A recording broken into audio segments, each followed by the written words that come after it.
बकरीद अभी दूर है, लेकिन उससे पहले ही योगी अवतार में लौट आए शुभेंदु अधिकारी बदल दिया पूरा सिस्टम। ममता और मुस्लिम भी देखकर रह गए दंग। हिंदुओं ने कहा शुभेंदु सर ने गजब कर दिया। शुभेंदु अधिकारी ने ऐसा कौन सा फैसला लिया जिससे ममता बनर्जी बेचैन हो गई। बंगाल में लोग कह रहे हैं गजब हो गया। योगी आदित्यनाथ ने भगवा गमछा पहनाया था, तो अब उसी राह पर शुभेंदु अधिकारी निकलते नजर आ रहे हैं। शुभेंदु अधिकारी ने इस बार जो किया उसको देखकर हर कोई कह रहा है हमें ऐसा ही मुख्यमंत्री चाहिए था। वाकई में गजब का काम इस बार करने का फैसला शुभेंदु ने लिया। लगातार हिंदुओं को घुट घुट कर जीना पड़ता था, लेकिन अब जब वहां पर भगवामय सरकार है तो कहानी पलट गई है। इस बार शुभेंदु अधिकारी ने क्या किया है जिसकी चर्चा हो रही है, कैसे कमाल किया है, ममता बनर्जी का बीपी कैसे बढ़ाया है, मुसलमान क्यों दंग है, चलिए सब कुछ आपको इस वीडियो में बताते हैं।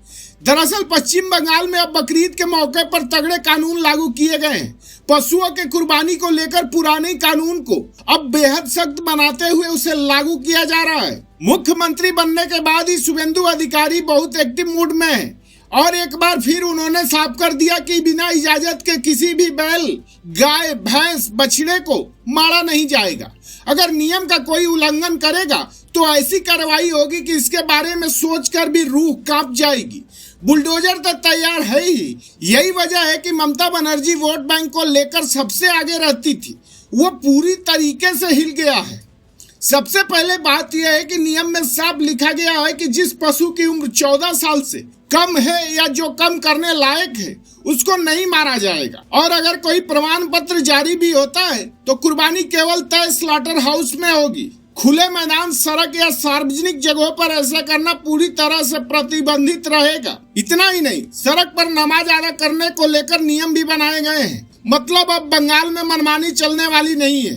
यही वजह रही कि बंगाल में सबसे ज्यादा चर्चा शुभेंदु की हो रही है। कुछ लोग कह रहे हैं कि गलत नियम बनाए गए हैं, मगर दूसरी तरफ शुभेंदु समर्थक इसे कानून व्यवस्था और सिस्टम सुधार बता रहे हैं। सोशल मीडिया पर तो लोग खुलकर लिख रहे हैं कि अब बंगाल में यूपी वाला मॉडल दिख रहा है। हिंदू संगठनों ने इस फैसले का स्वागत किया है। कई लोगों का कहना है कि पहली बार बंगाल में खुलेआम हो रही अवैध कुर्बानियों पर रोक लगाने की कोशिश दिख रही है। कुछ लोगों ने यहाँ तक लिख दिया कि जो काम सालों पहले होना चाहिए था वो अब जाकर हुआ।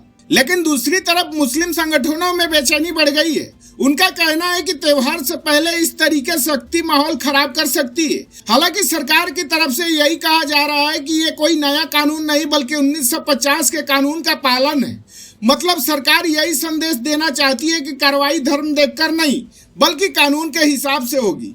अब सबसे बड़ा सवाल उठ रहा है कि क्या बंगाल में सच में यूपी मॉडल की एंट्री हो चुकी है, क्योंकि जिस तरह अवैध शेल्टर हाउस पर कार्रवाई शुरू हुई है, खुले में कुर्बानी पर सख्ती बढ़ी और प्रशासन को अलर्ट मोड पर रखा गया है, उससे राजनीतिक गलियारों में हलचल तेज हो गई है। ममता बनर्जी के लिए यह मामला आसान नहीं माना जा रहा, क्योंकि एक तरफ उनका पारंपरिक वोट बैंक है तो दूसरी तरफ कानून व्यवस्था और हिंदू वोटरों को बढ़ता दबाव।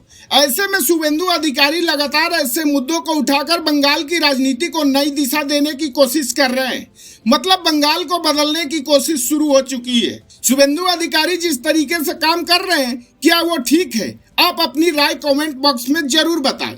द राष्ट्र प्रेमी के लिए आशीष शुक्ला की रिपोर्ट।